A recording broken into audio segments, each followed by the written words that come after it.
Is the ascended Jesus Christ an angel? Many people today visualize Jesus as a flesh and blood man. Consider this. Who lives in heaven? Flesh and blood? We know that flesh and blood cannot inherit the kingdom of God, the kingdom of heaven. So there's no flesh and blood in heaven. Yet the one that the world knows as Jesus Christ came from heaven. So what was his form?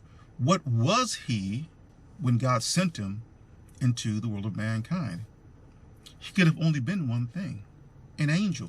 We also know that the one that the world knows as Jesus Christ, the Son of Man, was God's first created being, the firstborn of all creation, and everything else was created through that first created being. So God's only begotten Son, and what that means is that God created him directly. So God's only begotten Son was an angel. Now, when God sent him from heaven and dispatched them into the world of mankind, or inserted him into the world of mankind, born through a woman, and he became a son of man, then he had flesh and blood.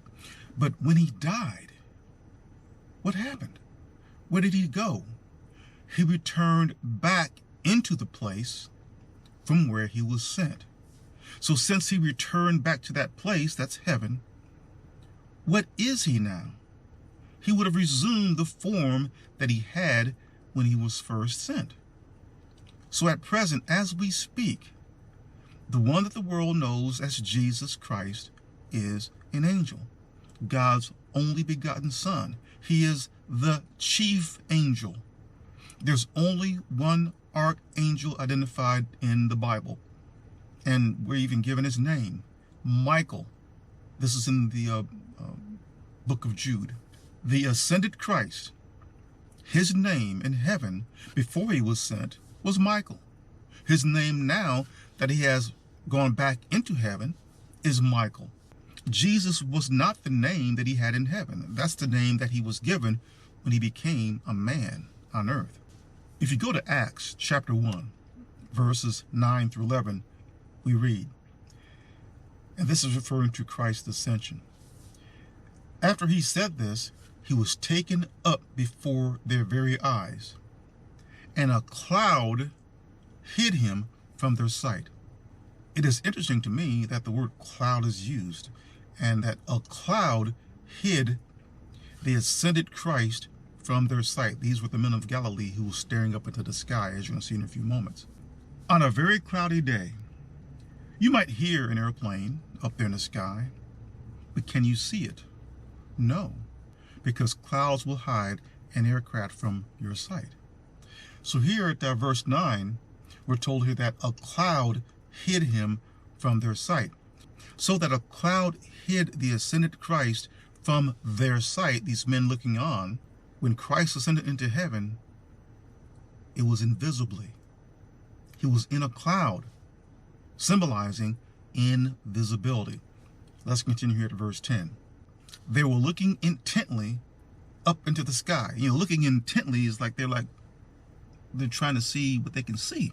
They were looking intently up into the sky as he was going, when suddenly 2 men dressed in white stood beside them and said, "Men of Galilee, why do you stand here looking into the sky?" You get that part? Why are you looking into the sky? Not looking at Jesus ascending, but looking into the sky. This same Jesus who has been taken from you into heaven will come back in the same way you have seen him go into heaven. So that Jesus ascended into heaven in a cloud, symbolizing his ascension was invisible. His return will be on the clouds as well, and that's written. His return will also be invisible.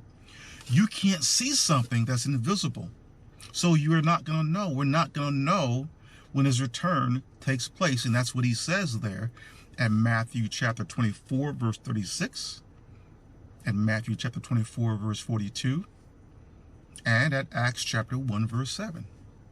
We do not know when his return is going to take place, because it will be invisible, unseen to this world, unseen to everyone. So what is Jesus at present? He's an angel. Are angels flesh and blood? No. They're invisible entities. That is why we will never see Christ again. And that is why his disciples asked him in Matthew chapter 24, verse 3, what would be the sign of your return in the end of the age? They didn't ask him, when will we see you again? Because they knew their master. They knew his teachings. And he would have taught them that, you're not going to see me in the flesh again. That was a one-time thing. My Father is sending me to you in flesh and blood so that you can see me. If you see me, then you will know how the Father is as well, because I'm like the Father. Not that I am God, but I'm like him. I'm his son. If you've seen me, you've seen the Father. So they knew that they would not see Christ again in the flesh. And that's why they asked him for the sign that would indicate his return at the end of the age. So Christ is an angel. He is not flesh and blood. And we must train ourselves. We must train our minds not to visualize him as Hollywood and these religious organizations would want us to visualize him, as a flesh and blood man. Someone is working overtime to place those false images in the minds of the masses that Christ is at present a flesh and blood man, and that he's going to come back that way. Not going to happen, people. I've just showed you. Now convince yourself. Take that information and do something with it. Don't dismiss it. Because if you dismiss it, you are going to be deceived and misled into believing that Christ is going to return as some flesh and blood person. Even with his teaching of the rapture, you've seen the images.